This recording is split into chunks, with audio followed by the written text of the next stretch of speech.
Hello everyone, my name is Lina and I am the director at Roots Journal. I am just waiting for Jake to join us.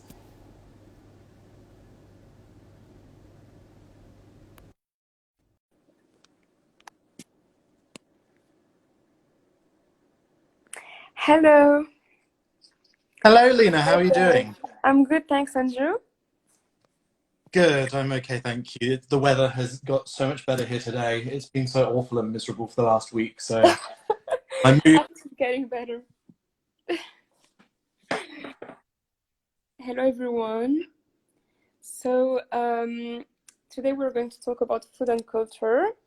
And Jake is a surprise guest. He's a lecturer at the University of Nottingham.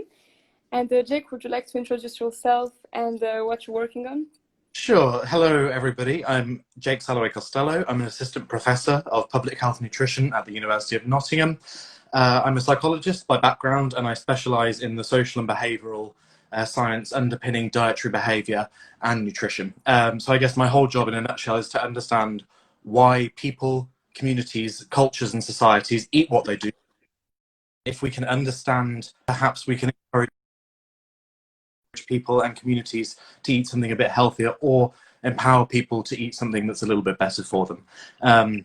Most of my work tends to be very qualitative, very much participant-led. So my research expertise is in ethnography. I do lots of action research. So rather than dragging people into my office to try and understand their culture and how they interact with their diets, I go to them. Most of my research takes place in things like soup kitchens or community kitchens, grassroots organizations which are helping to feed people in need. I go out to them, I spend time working with them, and we collect their story as we go, and then we try and make some sense of their cultural interaction with food, but that always has to be rooted in their own values. So you have to really tread that fine line between sharing somebody's story and telling it on their behalf. So I try to understand people's food stories from their own perspective rather than try and, give my take on it. Yes. Thank you for introducing yourself. So we're going to talk about food and culture, obviously. But first, may I ask you in a educational point of view, what's culture? And what is culture? What forms a culture? Culture is extraordinarily hard to define to the extent that I sometimes think it is not worth bothering thinking about. Is the way that I've described it to students in the past is, if you see a car driving down the road, what is your first instinct? Is it something that you see as very normal? Is it something that you fear? Is it something that you want to do? Is it something that you see as prestigious? Is it something that you see as being affluent or maybe environmentally toxic? The way that you view everyday interactions between yourself and the world, the way that you see the world around you, is very much your culture, or at least your perspective. Your culture is perhaps the joint collective version of all those things, the way that we all see the way that the car is moving in front of us. Increasingly, I find in our increasingly diverse world, culture is becoming harder and harder to define. It's something that in the past anthropologists were very good at putting into boxes and labeling, and now it's become so diverse that it's very, very hard to define. So in a nutshell, I guess the way that you see the world and the way that others see it. And how can you obviously separate your culture and your heritage? So how can you know that something is part of your culture and another thing is part of your heritage? So the way that I conceptualize heritage is a form of culture that has been dragged from the past. Somebody in the past intentionally did something to create a cultural legacy so that you would experience the same culture in the present, or indeed somebody in the present has dragged it from the past. So heritage is almost a historical form of culture. Separating the two, the culture of today and the culture of yesterday, is incredibly hard, and actually that's over this summer, that's something that we're seeing the whole world grapple with. How do you transition from one to the other without forgetting the heritage of the culture of the past? Very challenging. Of course, yes. I guess it's hard sometimes to think about it as well because it's very subjective. And as I said earlier, we all have different cultures and different heritage. Even in the same culture, you have several heritage, so it's really hard to separate it. And okay, so now we have our two definitions. So let's talk about food and culture. So, do you think that, well, not everywhere, but do you think that food and culture are linked? And if yes, how? Do people link it, or is it something that is, sort of in the culture? Is it something that people choose to link? Like, do they choose to link their food with their culture? What do you think? Food and culture are inextricably linked.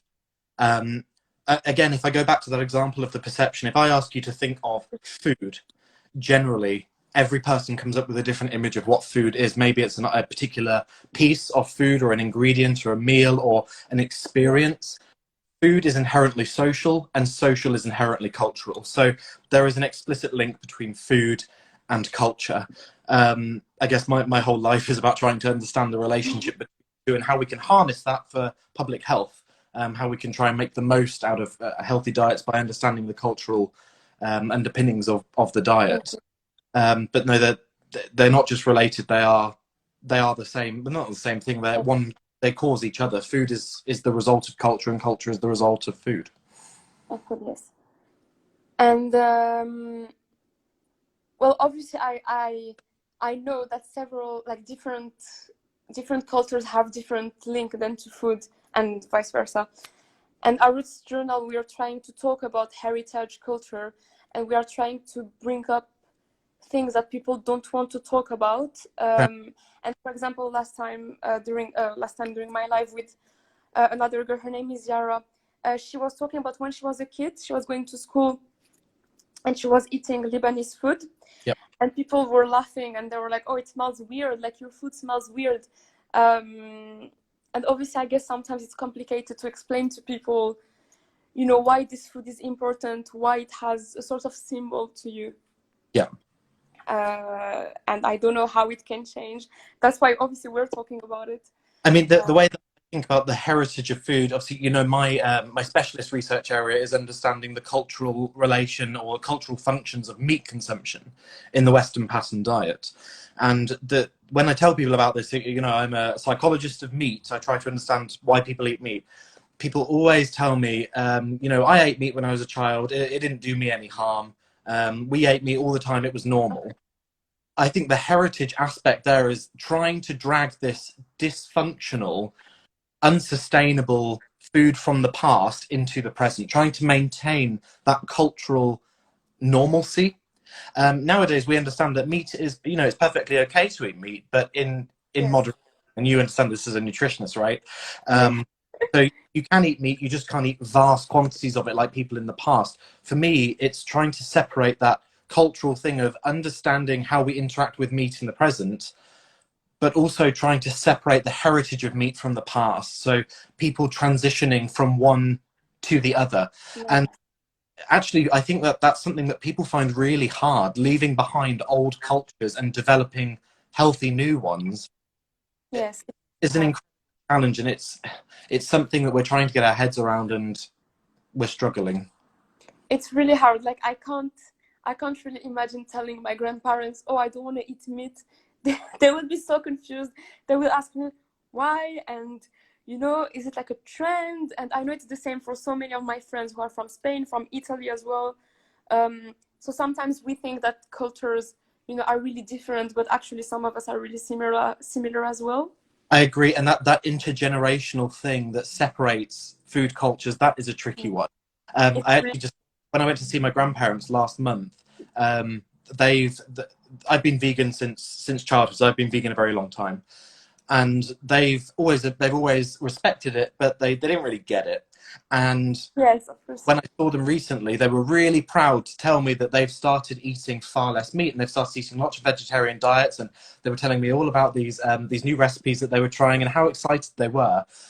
And I think it took, if it took 20 years for them to come around to this idea that they needed to reduce the meat in their diet, okay, their cultural heritage is still there. They still remember their diets from the past, but they've also transitioned into something new, and it was really progressive and really pleasing to see that transition happening, because that is inevitably where sustainable development and health comes from people Yes, developing new cultures.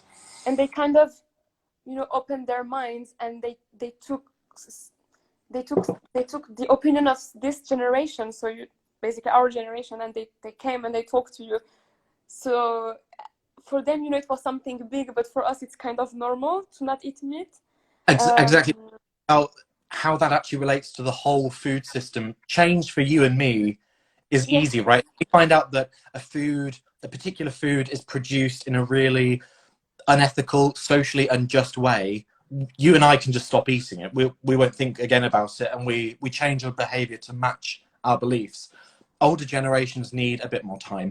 yes, And I feel some of the approaches that are taken by some activists, whilst really well meaning, screaming at people and telling them to change their culture to match modern day we standards. can't. I don't know. I don't feel like it gets anywhere. You've got to aid transition, promote, encourage, rather than simply demand. I gave my grandparents 20 years to come around to my way of thinking, and eventually it worked. I wonder if we took that approach with everything, how quickly could we achieve change in so many different ways?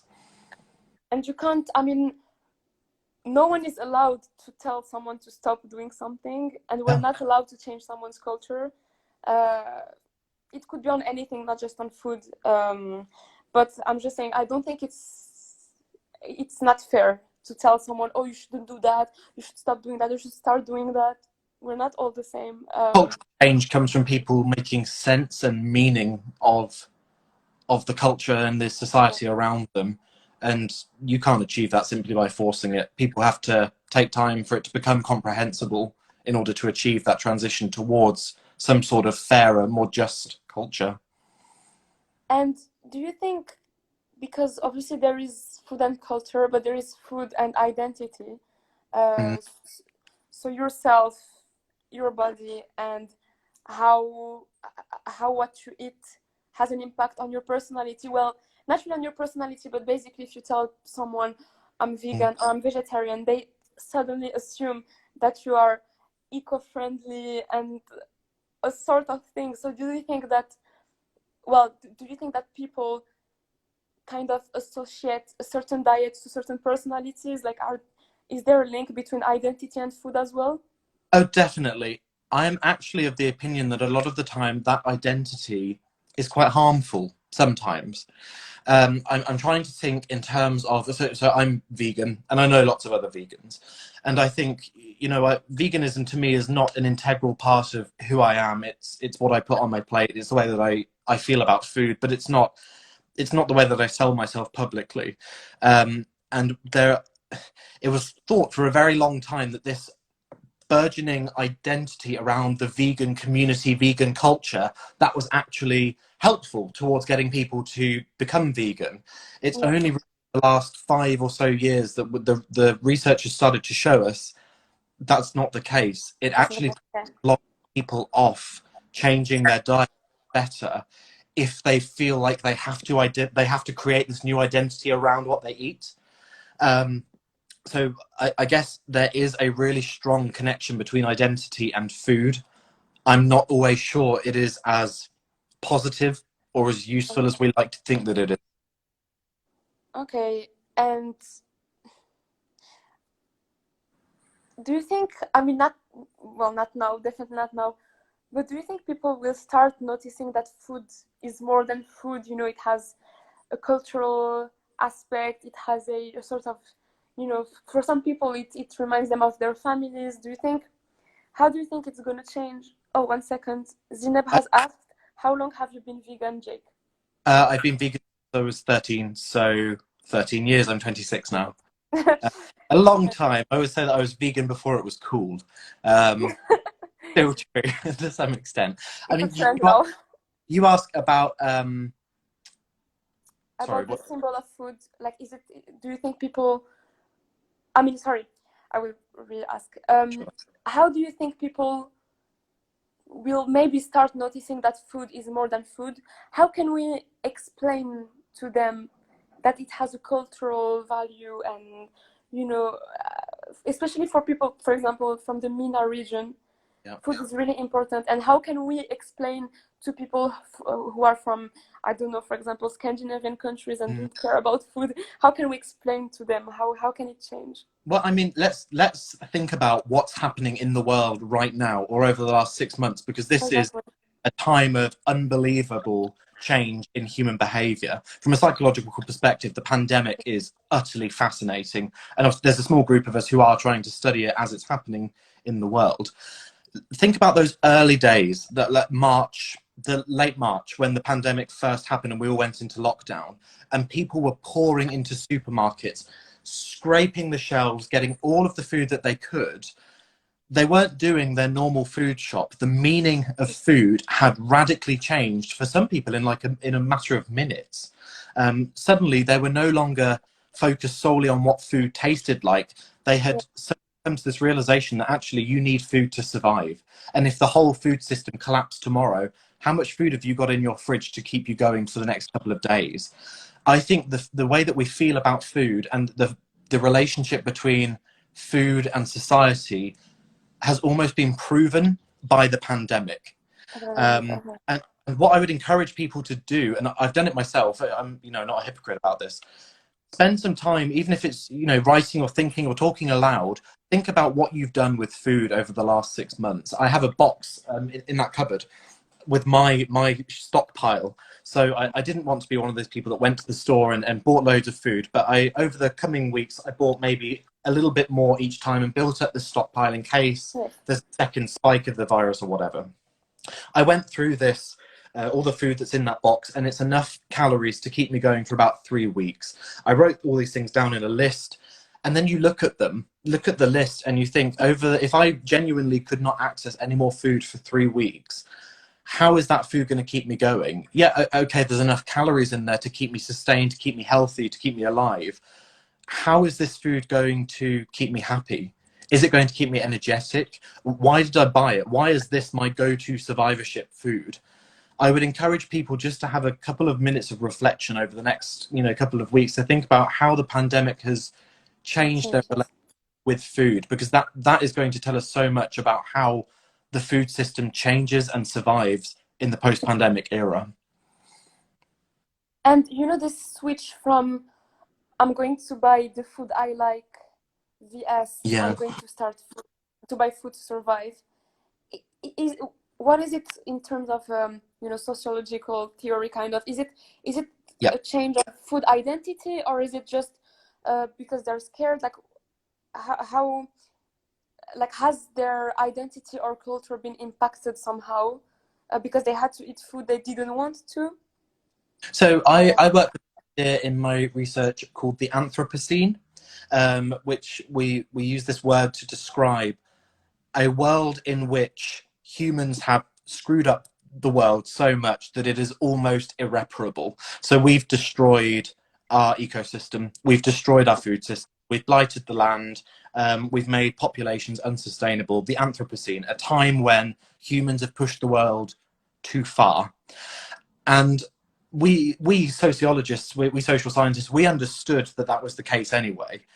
I feel like what the pandemic has done is it has forced other people to realize this, and it's forced their behavior and their culture to almost realign with that ecological reality. So I don't think what we're seeing here is people just being more aware of the need to rectify unsustainable cultures. I feel like what's happened is the world was already screwed, and now our cultures are changing to align with that reality. I know that sounds a bit depressing, but at least it's a step in the direction. And when you say change and cultures are changing, are you talking about intersectionality? Or are you talking about something else? There's an element of intersectionality in it. I mean, I remember when I taught you the lecture, Lina, about those people on the islands in the South Pacific whose islands are literally sinking beneath the sea. And people like us, nutritionists, psychologists, scientists that have been working in this area, we've known for a long time that global warming and an unsustainable food system is creating a situation in which certain groups all over the world are facing effectively near extinction. You think about these people on the islands of Tuvalu and Tonga and Kiribati, islands which are literally sinking beneath the ocean because we can't change our diets and we can't eat more sustainably. These are not white populations. These are populations that are affected by chronic, persistent inequality. They are always nations of people of color. They're always nations which have non-westernized or pre-industrialized cultures. And they're cultures that, if you think, if the news was broken tomorrow that the United States was sinking below the sea because of global warming, we'd do something right away. Why don't we do something when it's a country we've never heard of and a group of people that we can't imagine, that we can't picture? So there is something very intersectional that connects food, sustainability, and culture. Working out exactly how we act upon it is really challenging. Because obviously no life is more important than another, and we are just choosing who we're going to save, kind of. It's really bad to say it, but it's kind of the case with that island. I don't think it's at the moment it's selective. It's like, do you save the people on that one island, or do you change your diet and save the whole world? Yes, exactly. So it's sustainability. How long? POC. Sorry? How long are people prepared to compromise the well-being of those isolated groups of people of color and vulnerable populations simply in order to avoid changing the relationship between food and their culture? Yes, so I'm wondering why. So why are we choosing a certain culture over POC? Like, I don't know. It's weird how we. I don't understand how we make these choices. Like, how come are people not acting on it? Is it obviously it's not about raising awareness? I don't think so. I'm sure a lot of people know about it. Is it because people are lazy? They don't want to change their diets. They don't want to get out of their comfort zone. It's I think to some extent it's because it's overwhelming. I think if we think about, the last few months of the Black Lives Matter and the refocusing on racial inequality, people have started to do something about it. You're right, they have transitioned beyond that raising awareness sort of thing, and they've started to actually act upon the social injustices that they're seeing. If we compare that to global warming, we've known about global warming since the 1950s. That's been public knowledge for, half. We're not really doing anything about it, or we make tokenistic gestures towards it. I think the reason that the Black Lives Matter movement is such a success is that it is comprehensible. It's something that you can interact with, whether you are a person of color or not. It's something that is very human. The activists have made it something you individually can interact with. That's something that we don't have in sustainable food systems. Food sustainability is such an overwhelming concept that I feel most people can't interact with it, or they feel disempowered to do so. So I guess the question for me is, how do we learn from those really effective strategies and techniques that we've seen in, say, the Black Lives Matter movement, and transfer them to other issues like sustainable food systems, equitable food systems? How do we use those tactics on a broader basis? It's because I saw so many people on Instagram and other social media saying, oh, now you're acting for, I don't know, BLM, for example, but you're not doing anything about sustainability and global warming, and we might not be there in a few years. So there are these people that are trying to act, but no one is really listening. And you've heard that thing like the whataboutism. And I've heard this for years because I'm vegan. I tell people I'm vegan and they say, oh, you're vegan. Well, what about the hunger in the developing world? Can you only care about one issue at a time? Like, is that your intelligence? And unfortunately, I think what we're seeing here with that Black Lives Matter movement is, you promote these ideas and then people say, what about something else? What about some other social injustice? And actually, the questions that we should be asking is, now that we've riled people's interest, now that we've made people aware of this racial inequality to the extent that they're doing something about it, don't ask, what about some other issue? Ask, what about transferring that goodwill, that behavior change to other issues? How can we learn from that movement? Not how can we shut it down? how can we focus on something else? But how do we learn from it? How do we transfer those tactics to other issues? Yes, because obviously it's not a trend to act up on anything, whatever if it's BLM or sustainability, anything. It's not just a trend of 2 or 3 weeks. It has to be for almost a lifetime. It does. Um, Creating, and this is the difficulty with food, creating sustainable, effective, ongoing, chronic behavior change is hard. You know, it hasn't happened to me so many times since I came to the University of Nottingham. In fact, I don't think it's happened once. But when I previously taught in Birmingham, my students would ask me frequently, what is like the way forward? What's the behavior change technique that works? Like, what's the solution? it's There isn't one. That this is an ongoing, lifelong challenge. I'm committed to doing this for the rest of my career. So, lots of challenging questions, and again, trying to make them comprehensible and is yes, there is no one rule because you need to adapt each action or each program, each public health program, for example, in our case, to each population, to each group. yeah. If you're part of the BAME, if you're part of POC, anything, it's impossible to have one truth. There's no one truth. Maybe I know, but maybe that's right. Maybe we need to stop thinking beyond that single truth mindset and Yes, move into more of a growth mindset of understanding other. yes, Do you remember that lecture where we talked about the difference between ethnocentrism and cultural relativism? Try exactly. to Yes, separate your judgments of other people's cultures and yes, start valuing them and yes. start valuing good about them. I feel like that's the way to go with trying to find an equitable, sustainable food system that works for everybody. I think so too, because at the beginning as well, when we talked about, how we can't tell someone to stop eating something or start eating something. So yes, it's basically impossible. But I wanted to ask you a question. Yeah. Uh, how does the whole food and culture start? So is it something that comes naturally when you grow up? Because obviously we never tell our parents, oh, I don't know, food in the Moroccan culture represents family. We don't Yeah. say it, we just know it. So how come do we know it? How is, because it's very implicit, obviously.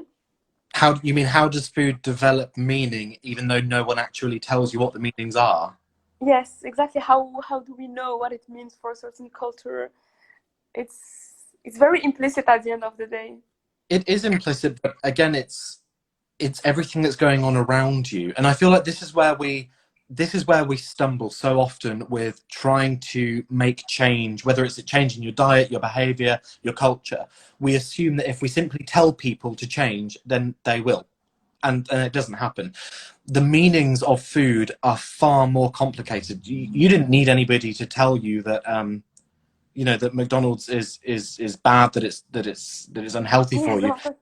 It develops over you develop this understanding throughout the life course. Your valuation of luxury or depleted foods, these are things that come from nowhere. They're things that are influenced from your environment.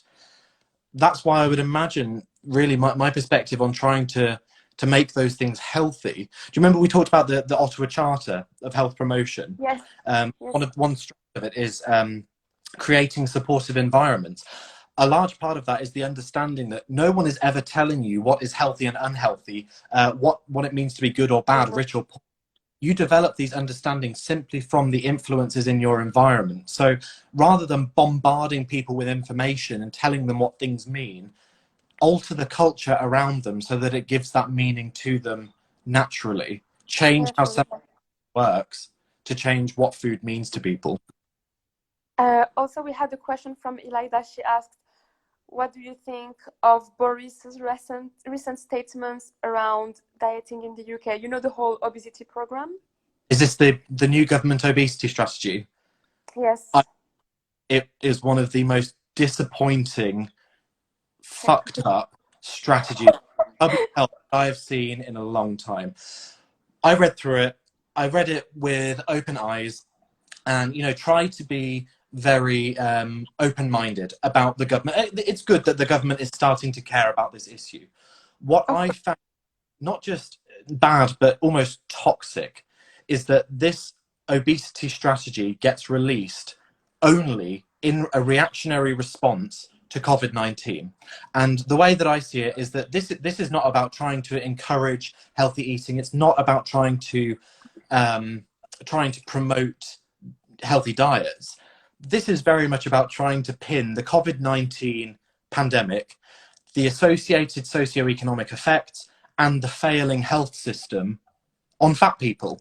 That is what that whole report screams to me. Is it's not our fault. It's not the government's fault that everything's gone wrong. It's fat people. And you think this is terrible. It's so bad. I know. Someone asked if we could give more details about the actual program.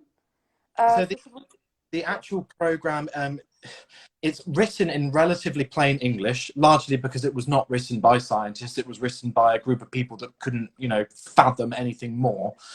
So do go away and read it. You'll find it on the gov.uk website. The BDA, the British Dietetic Association, have also today released their commentary on it. Really interesting insights.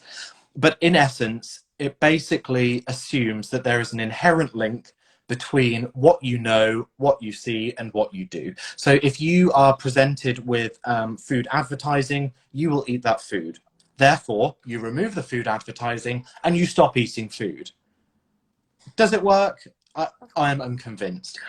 I've explained to many of you many times, I struggle massively with my weight and what I eat.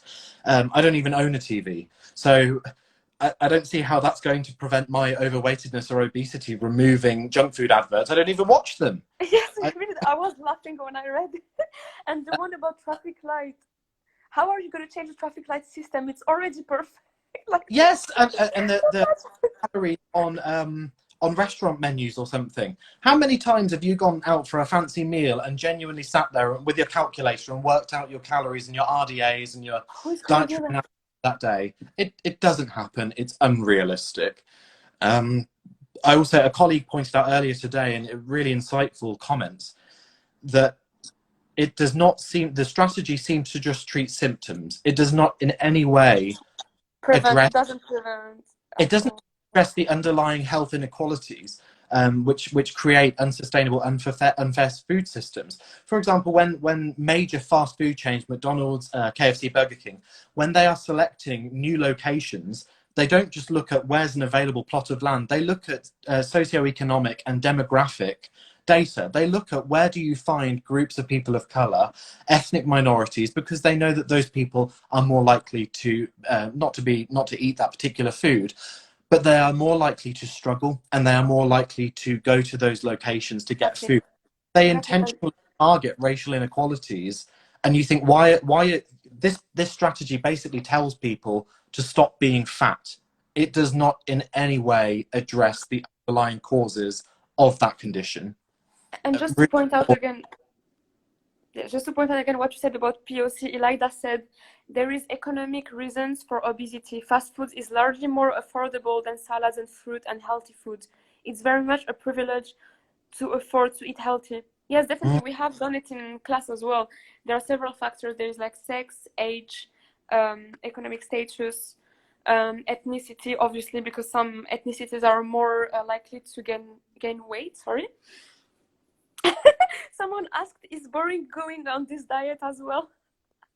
I like to know how if you feed canary coloured food and change the colour of their skin, maybe if we fed Boris Johnson like something bright blue, his blonde hair turn like electric blue or something. We could try it. Well, yes, definitely there are a lot of factors, and Eloise said the calories thing could worsen eating disorders and disordered eating. Definitely, yep. That's absolutely, sure. Eloise. And when this whole strategy is about blame culture. It's about, and we talk about food and culture. This is about trying to reorient that culture towards creating a link between food and the people who eat it, in which people are blamed for eating food that they enjoy or food that they have no option other than to consume. Maybe they don't have a lot of choice. And yes. I guess where Eloise is talking about maybe, say, triggering people with eating disorders, if you are targeting a group of people, okay, they're trying to target people who are obese or overweight, but in order to do so, you have to effectively give that messaging to everyone. how do you know, unless food labeling or the calorie count or whatever, unless it explicitly says this information is only for fat people, how on earth are you meant to know whether it's targeting you or not? That is, like somebody points out, incredibly triggering if it is not targeted towards the right audience. But then, of course, the question has to be asked: why are we trying to target anybody into blame culture at all?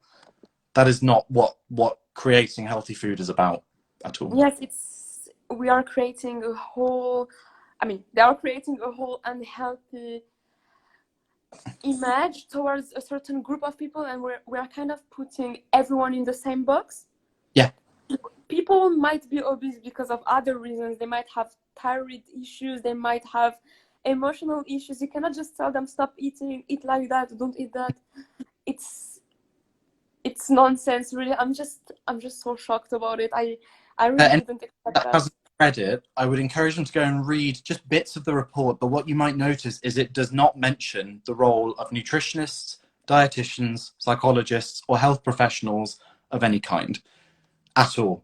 Our roles as professionals have been eradicated from the new government strategy that we are meant to be leading. It's Why? I don't know what they're expecting then. No, They just people are gonna change suddenly without the support of a psychologist. It's so stupid. in the comments there should be, I can't see the comment, Lina, can you see it? So something about Yeah, school or sorry. There should be nutrition classes in elementary and middle school to sensitize the children about the consequences of an unhealthy diet. Yes, it already exists.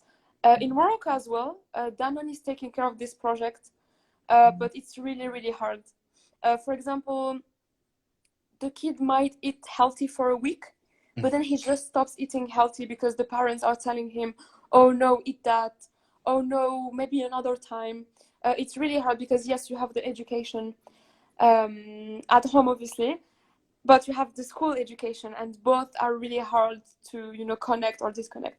So yes, thank you, Zineb, for this comment. It's really interesting.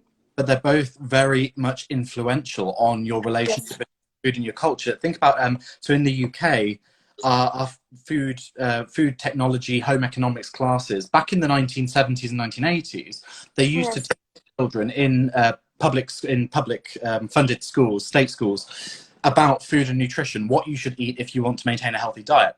In the 1980s, that curriculum was rewritten and it became food technology. So it was no longer about nutrition. When I went to school, which was not all that long ago, they were teaching food technology still, but the food technology curriculum is how do you mass manufacture crap food? So we made biscuits and Okay. flapjack and pizzas and cookies and donuts. We never made a balanced meal in the whole time that I was at school. We were never taught to do this. They had reoriented the national curriculum in that particular subject area so that it was no longer about how do you look after yourself through food. It became how do you make money through food. And then does that not have some influence on the way that we interact with food as part of our culture? Food no Yes. longer becomes something that you use to look after yourself and your family. It's something that you can use to exploit people, to manufacture, to become capitalized. It's The like way that bottle we interact of with our water. education Yes. determines how we will interact with food and our culture in the future. Zineb said then sensitize the parents as well. How you get parents involved in healthy education is so difficult. I used to work on Food Dudes Health a long time ago, in which we would use behavioural programming in schools almost to reverse that damaging influence of the food technology curriculum, and we would encourage children to actually try and eat healthy foods, and we would reinforce and we would use all these behaviourist ideas to change their behaviour towards healthy diets. The parents were easily the hardest people to get on board with this program. The kids loved it. I The can parents, imagine. as soon as you told somebody's, a parent, we want to help your child develop a healthy diet, the parents were up in arms about it. Zina is absolutely right that if you want to get children on board, you've got to get the parents on board too. But doing so without without offending them is so difficult. It's like Really. telling them, oh, you're not doing it right, you're not educating them right. Yeah, or we used to, so I think I mentioned before, we used to get at the end of this behavioural programme, it had a massive effect. So children's fruit and vegetable consumption would increase by at least 50%. This is wonderful. For a psychological programme to produce that outcome is fantastic. We would send the parents an evaluation form at the end of the programme. And the boxes said, has your child improved their diet as a result? They would all tick no. Has your child eaten more fruit and veg as a result of this programme? They would all tick no. Do you think that the programme should be rolled out across the UK? They would all tick yes. So it was very much that idea of my child's healthy, but nobody else's. Don't you dare insult my children, just insult everybody else's. But actually, you know, they couldn't argue with the results that the work we were doing in educating children at that early age and using evidence-based psychological mechanisms to do so was actually really, really effective. And it has a long-lasting effect on their healthy eating. They couldn't deny it, but parents are stubborn. Because obviously there is the whole 1000 days theory, you know, whatever the, the the embryo eats until it becomes a kid, so like 2 years old approximately. So whatever the mom eats and then whatever the kid eats will have an impact on the future. So Yeah. how can you do some prenatal kind of, not courses, but some, not really raising awareness, but something? How can you talk to the mom as well and tell them, yes, you shouldn't eat raw fish, for example, you shouldn't, I don't know, drink alcohol, because some people won't understand as well. So I feel like it's, yes, the parents as well, but I feel like it's before they have kids as well. It's a whole, you know, prenatal process as well. I always advocate, I don't think any sort of public health work regarding food and nutrition, I don't think any of that should happen at the national level. I think that it should always be as local as possible. Again, giving it meaning, giving it comprehensibility. So if you were talking about how do we influence parental choices and not raise awareness, but give them confidence and empower them to help their children make the right healthy choices when they have kids, I think maybe we should be encouraging that at the very much local level. Getting groups of people, or either parents who are expecting a child or parents who are trying to have a child, together to discuss very open format. What do you know about food? And is there anything we could learn from each other? I don't even think you need, although it would be great to have nutritionists in there to support them, I don't think you necessarily even need people there. I think you need parents to be able to learn from each other before their children are born, to get those ideas just bouncing around. Be more open about what their kids are eating. Yes, because now, so Zineb, Fazer, and Mary, the three of them, they're both from BAME, sorry, culture. Zineb is from Morocco, Fazer is British, Bengali, and Mary is from Iran, but she's British as well. And the three of them, they have the same issue. They're talking about meat and culture. So the three of them are saying that basically if you stop eating meat in an Asian or Arab culture, it will be considered as, you know, ignoring your culture, being kind of disrespectful with the culture. And Zineb has emphasized tagine, which is a Moroccan dish, and Fazer is talking about Asians and rice. So if they stop eating rice, for example, so I'm wondering so obviously not our parents' generation, but if we change, and guys, the ones I just mentioned, let me know what you think about that. If we change and if we stop eating meat, for example, and then our kids see us like that, are we denying our culture? Are we just switching? Or are we just changing?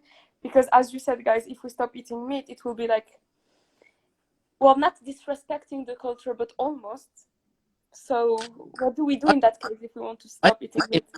In there, isn't it? I mean, you talk about disrespecting culture, but then something that we are all agreed on is that culture doesn't work a lot of the time. Lots of culture, no culture is perfect. All cultures have, of course. And so to disrespect a culture could very much be to go against cultural standards or practices for the better. So I have to wonder whether or not disrespecting a culture is actually respecting it enough to want to make it better. So how do you know? How do you know when there are limits? Like how? Like it's weird to find the limitations. You know, like yeah, I know what you mean. Like you're saying, it's compatible, kind of. And I think, you know, they're talking about these people in the audience. They're talking about how do you bring these ideas of vegetarianism, veganism, reduced meat diets into cultures which are unaccustomed to it. But remember, 20 years ago, these things were unfamiliar in the UK and other Of course, yes.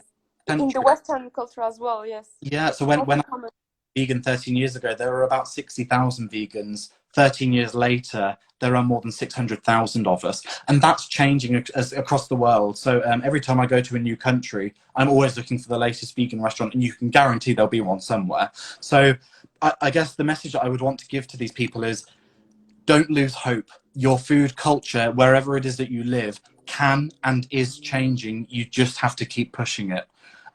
Don't give up purely because people aren't acting or reacting to change as quickly as you are. Keep encouraging. Keep responding to it. It's oh wait, sorry, we received so many comments. Zineb said it was compatible. Fazer said, I think our generation will be the first to move away from this cultural mentality. Yeah. And then Femme de Cuisine said, I think with a lot of dishes that emphasize certain flavors, example spices, such as stews, you could make alternatives. It's just hard to push these recipes to make them normal in our countries.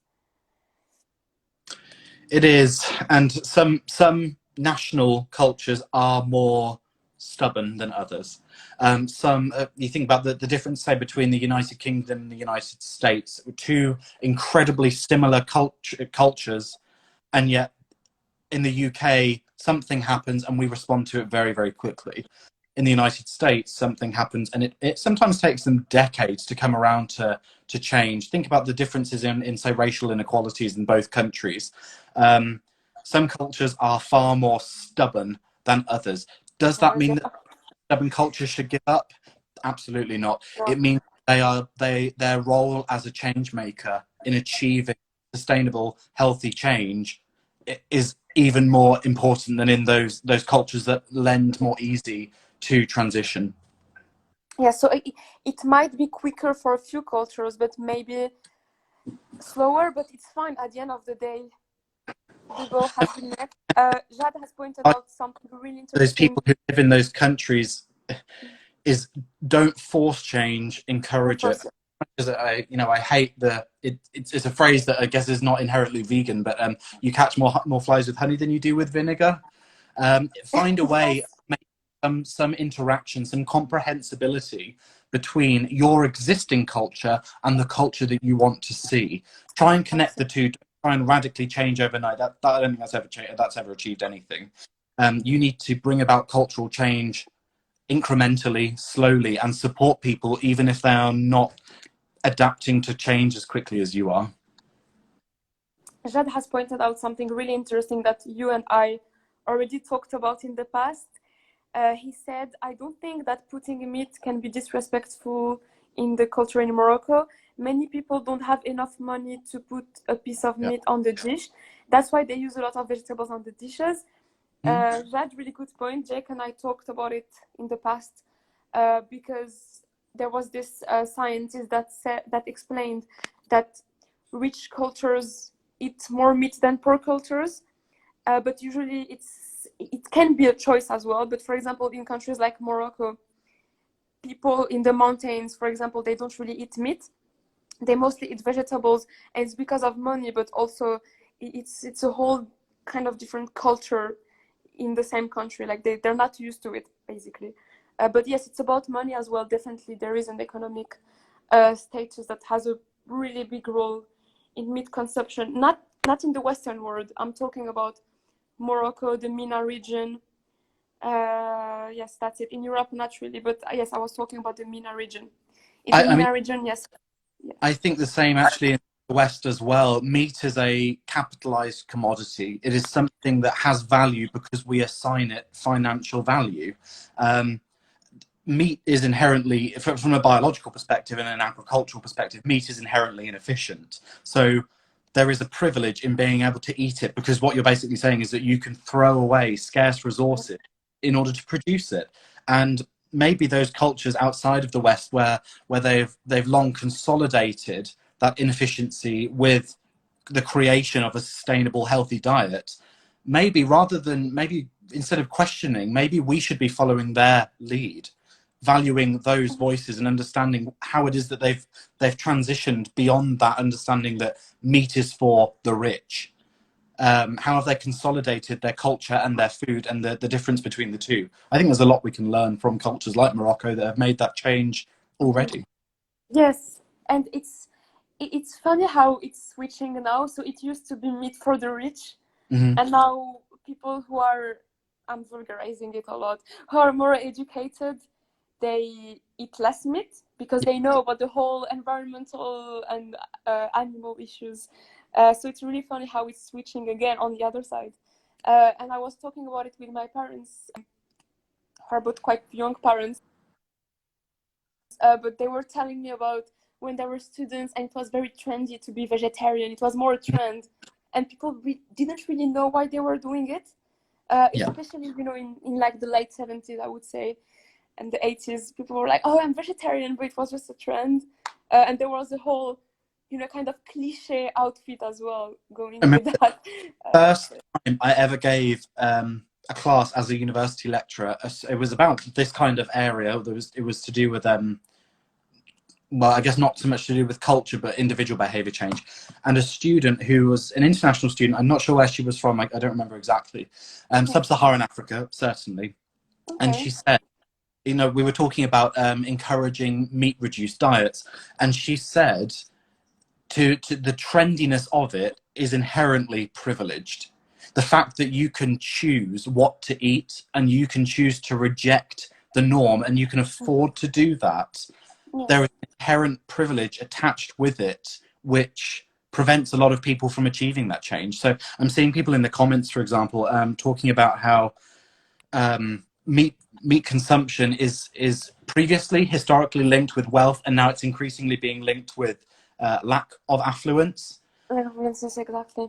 That is reasonably why that happens, because we're experiencing a culture in which dietary behavior change is linked with privilege. It's very difficult to change without accumulating or without spending or without reinvesting in your health. And lots of people just don't have that money to invest. Agreed. And Eloise pointed out, sorry guys, we're all saying really interesting things, but I can't read all of it.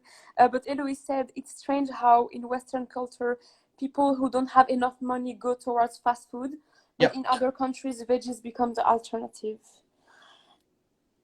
Because they don't have veggies in the Western culture. And they don't have fresh veggies. Fast food is far less implemented in developing nations than in the Western world. Yes, that is. Think about the nutrition transition, that concept that over time, as the developing world becomes more developed, they unfortunately also develop our very unhealthy relationship with food. So that the richer a nation becomes, the more fast food takeaways you will see in that culture. Yes, and obviously, because I was writing an essay about that, the nutrition transition. And first, it's about, obviously, there are more fast foods, but also we have changed our lifestyle. Like, we're not walking as much, we're using cars, we're not going on cycles as well. So it has changed a lot, and there are so many factors. We cannot say it's just because of fast foods. It's not just because of fast food. The fast foods are there, but you don't have to go towards them. I think it's great to see all these comments about the relationship between food, culture, and how fast food is an integral part of that. But I think to blame all of our nutrition challenges on fast food is what's the word? There's a really good word for it, and I can't think what it is. Redundant. It's reductionist. Okay. By an issue to that one cause, it is just inaccurate. Fast food is a serious nutrition challenge, public health nutrition challenge, but it is certainly not the only or the largest cause of obesity or nutrition. And Flemme de Cuisine has said, I think that in countries like in the UK, a lot of lower income families can still have high intakes of meat due to cheap fast food meals, ready meals, frozen food. like chicken nuggets, pork, etc. And yes, it's true. There are more options in the Western world to eat meat and to eat cheap meat. And Yeah. I know that pork is a really, really cheap meat. Can you show us the sunset, Lina? Okay, I'll show it at the end of the live. Whereas in Morocco, meat is not particularly cheap. So that's a really good point. Meat in the Western world and meat in other places, yes, it's When different. I was doing, ethnographic work in community nutrition settings, so in food banks, soup kitchens, that sort of thing, what you would increasingly see is that people, particularly vulnerable people that had nothing, people who didn't have much money and relied on that goodwill, they would often go for the meat option, not because it was the best option, but because it was perceived to be the filling option. And so meat for them actually became not just something that they liked eating, it became something to sustain themselves. This was if you know that you're not going to get another meal for 24 hours, you choose the meat option because it fills you up. And because Yes, it's the most energy. So actually meat almost becomes a way of expressing poverty. And again, the integral relationship between food and culture you again see when people start to eat a particular food purely because it facilitates their poverty. And that's really worrying, but damaging. At least we know that that's happening and we can do something about it. But those relationships are tricky, very difficult to get your head around. and just to sort of give like an advice of people who are watching us now, because obviously we're all part of the new generation, and we talked earlier about how it might switch. Do you have any advice on how we could learn more about other cultures? Because for me, in my opinion, the best way is to talk to people who are from other cultures. Mm-hmm. But do you know if there is any, in terms of scientist point of view, is there any other way to learn more about other people, how they represent food in their culture and heritage as well? There are two things I would recommend. Firstly, the best way to learn about the world and its people is to go and see it. I know people can't do that at the moment, and it's absolutely killing me, chained in this room for the rest of time. I definitely want to get on a plane and go somewhere. The best way that you can learn about how other people live and to try and make sense of your own culture and theirs is to physically go there. And so whilst I don't want to encourage everyone to get on planes all the time like I do and be really, unfair on the world, I would advise you to travel as widely as possible. That it absolutely infuriates me that people, British people, or the dominant culture of travel in the UK is that people go to Spain and Greece and maybe the south of France or Turkey, and then they go and eat British food for 2 weeks in the sun, which I find baffling. If you want to go and learn about other food cultures or other health cultures, go to disparate parts of this planet and go and meet people and go and experience life with them. However, because you can't do that right now, and for a lot of people that's simply not an option, there is a great privilege associated with international travel. I would suggest that before you start talking to other people, start thinking about your own culture. Something that I do very, very frequently. My phone is filled with voice recordings. So because I'm an ethnographer and I'm constantly reflecting on what I see in the cultures around me, every time that I have thoughts, I always record them. What I would recommend to anybody who wants to understand other cultures is that you start by understanding your own. And that's actually a really difficult process. I know I've got some research students working on this at the moment where they're trying to get down their own biases before they start trying to understand other people's behavior. Give it a go, whether it's writing or I prefer to talk out loud into my phone or to record it.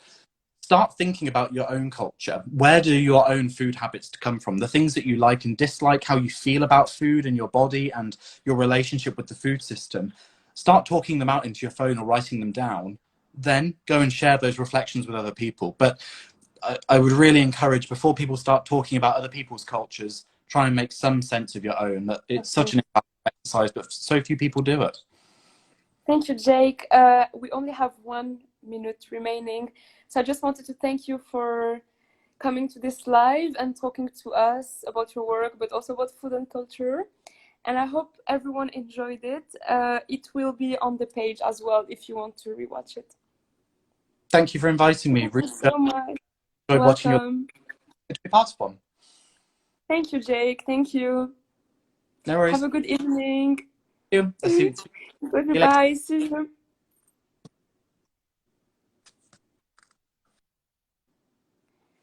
Thank you, everyone.